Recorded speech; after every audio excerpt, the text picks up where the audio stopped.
Manalangin tayo. Aming dakilang Diyos na nasa langit, Ikaw ang Diyos na makapangyarihan sa lahat, walang hanggan ang iyong kabutihan at katotohanan.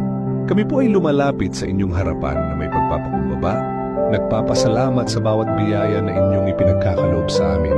Panginoon, patawarin mo po kami sa aming mga pagkukulang, sa anong mga pagkakamali, at sa mga panahong hindi namin nagawa ang nararapat sa iyong paningin.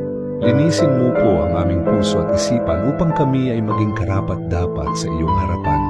Inihiling po namin ang inyong patnubay sa aming pang-araw-araw na buhay. Naway bigyan mo po kami ng karunungan upang aming maunawaan ang iyong mga salita at maisabuhay ang mga ito. Pagpalain mo po ang aming pamilya, ang aming kapwa, at ang buong bayan upang kami ay mamuhay ayon sa iyong kalooban. Idinadalangin din po namin ang aming mga kapatid na dumaranas ng pagsubok, ang mga may karamdaman, ang mga nalulumbay, at ang mga nangangailangan. Naway ipagkaloob mo po sa kanila ang kagalingan, kapanatagan at biyaya mula sa iyo. Salamat po, Panginoon, sa iyong hindi nagmamaliw na pagmamahal. Sa iyo namin ipinagkakatiwala ang lahat ng bagay, sapagkat ikaw ang aming Diyos na totoo at tapat. Ang lahat ng ito ay idinadalangin namin sa pangalan ng iyong anak, ang aming Panginoong Hesukristo. Amen.